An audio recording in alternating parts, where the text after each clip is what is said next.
Friends, Cowboy Joe Boo here. Boy, first take Dallas Cowboys is hard to keep up with. The video I did earlier that I put Stephen A. Smith is a closet Cowboys fan, I put the wrong clip. Boy, it's hard to keep so much of that Dallas Cowboys talk straight. It should have been that the Dallas Cowboys, should they start Tony Romo when he comes back, on that video. So let me go ahead and get my clip straight, and we'll go ahead and get Stephen A. Smith loves the Dallas Cowboys. Let's go to the tape. Good morning, guys. Hello. Look at those two handsome devils. How are you, Stephen A? What's up? It's one of those. It's one of those. I have a feeling I know what that's about. Let's get into it, gentlemen. We're going to have some fun. Coming up, Jimmy G looking Cat got your tongue? Stephen A, you upset about something? I want to talk to you right now, Max. I really don't. We're gonna have Don't to tick for the me next off. 2 Don't hours. tick me off this early. Don't do it. Sorry, Molly. All right, let's do it. So they looked unstoppable against the Finns before leaving with a shoulder injury. Should the Pats trade Garoppolo when Tom Brady returns from suspension? We'll get into that in just a bit. But we start with an NFC East battle in the nation's capital. It went down to the wire at FedEx Field. How about Washington up 3 early in the fourth with a chance to clinch until Kirk Cousins threw an interception on 3rd and goal from the 6th. The Cowboys went ahead on the ensuing possession. Dak Prescott driving his offense for 80 yards and the game-winning touchdown, leading Dallas to their first win of the season, 27-23 over those Redskins. Stephen A., was this more about how good the Cowboys were or how bad the Redskins looked?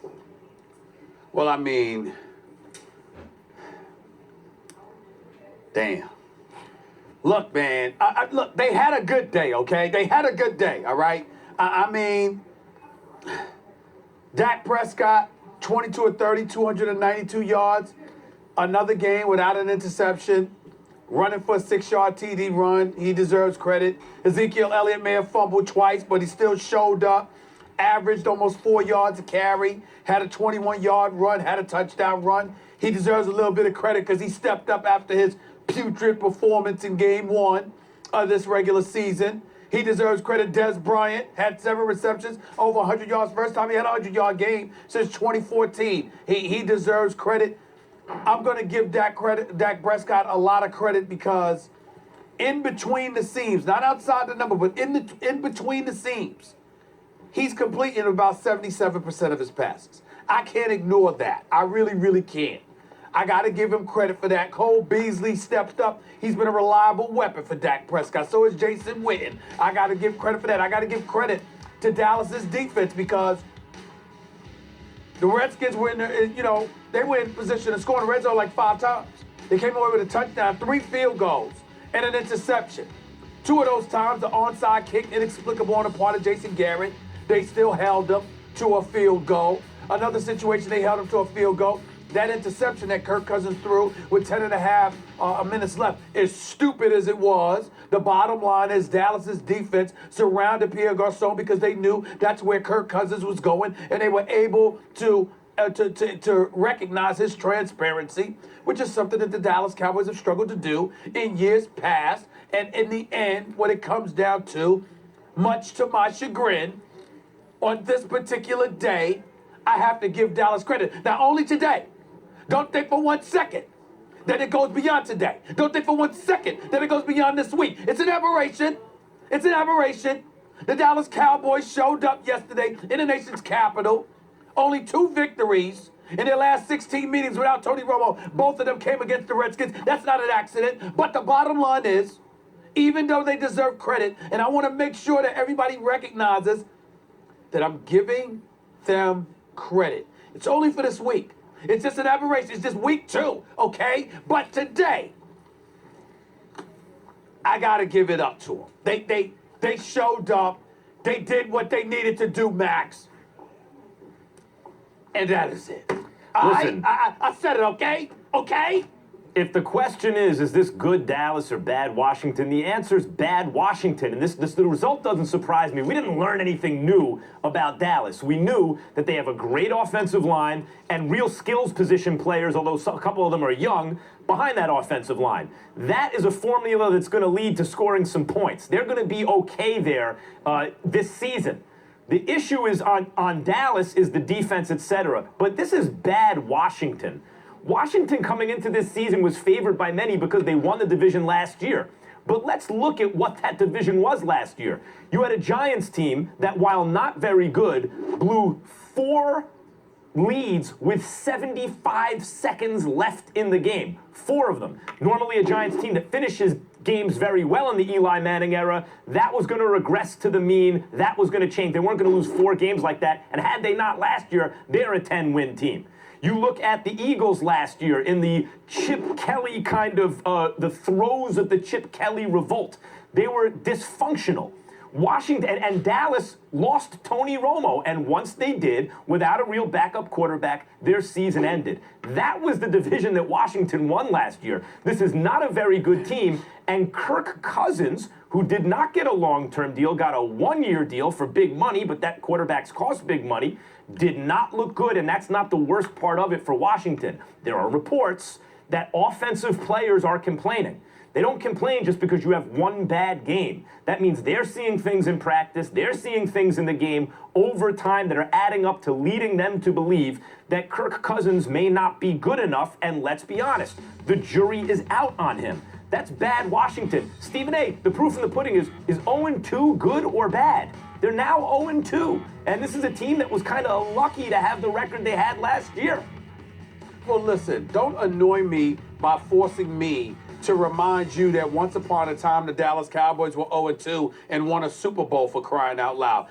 Granted, it was more than 20 years ago. I had more hair on my head and my wardrobe was considerably less than it was considerably worse than it is now, and my pockets certainly were not as deep. But the bottom line is it has happened before where a team was 0-2 and ended up getting to the playoffs, or dare I say winning a Super Bowl, and one of them happened to be the Dallas Cowboys. The other thing that you have to remember this, Max, is this. When we look at the Washington Redskins, you can call it bad Redskins. I'm going to give Dallas credit where credit is due, because it didn't matter how bad you were. It didn't matter how moribund you were. It didn't matter how discombobulated, disoriented, fragmented, or whatever the case may be, you were.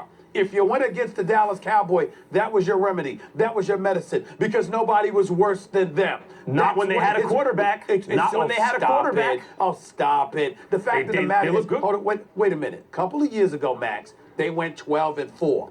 The years before that, there were back-to-back 8-8 seasons where they lost the last game of the regular season with Tony Romo as their quarterback. But 8-8's a solid team. By definition, that's a solid team. Not in my world, maybe in the world of Max Kellerman, and I'm glad you defined what league. Excuse me, I am glad that you defined what good is to you. I don't accept 8-8 as being good. I accept 8-8 as being flagrantly mediocre, and mediocre is not something that I think is good. A person with your extensive vocabulary should be able to appreciate this. That is the epitome of mediocrity. Stephen A., what you were missing. That is what the Cowboys have been. What you're missing is, look, how did Kirk Cousins look yesterday? He all right.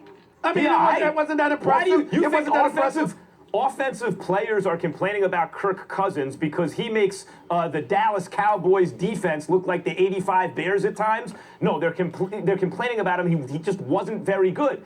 And by the way, this is an adding up thing, but yesterday may have been the straw that broke the camel's back for them. He wasn't good, Stephen A. And then you look at the defense. Second worst point differential in the NFL. It's very early, but second worst in the entire league, and they're third worst in points allowed. That's a bad defense. So you have an offense that's not worth third worst in points allowed, an offense that's not good behind a quarterback that is so bad that his team is questioning him. Offensive players, reports are coming out in the media, and a defense that is 29th out of 32 in points allowed. I can't believe you're making me do this. Team. I can't believe you're making me do this. Once again, I mean, are you trying to make me sick on purpose and make me throw up on national television where I got to come to the defense of the Dallas Cowboys? Listen, Max, you've got a situation when you look at the Dallas Cowboys, 6 times they were in third down situations that they converted. 4 of those times it was 8 yards or longer they had to get to, and Dak Prescott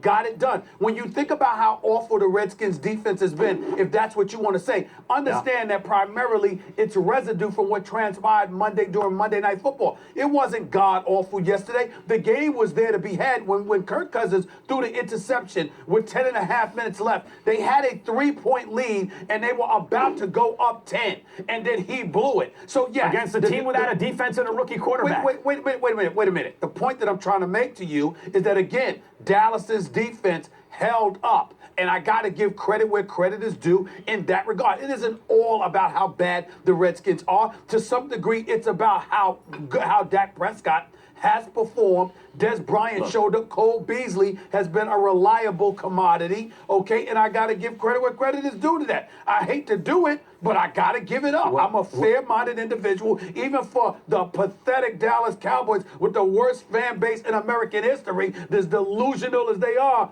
On this particular day, I must say, I have to eat a little crow and give it to them, as sickening as it is. Maybe it's because it came as a bit of a surprise to you that Dallas won the game. Didn't come as a surprise to me, so I'm not that impressed with Dallas, I guess. Because I didn't think that much of Washington coming in. Look, we talked about this last week. Washington needed help up front defensively. They didn't spend their resources there. They spent their resources in their secondary. That's the whole issue with the Josh Norman signing.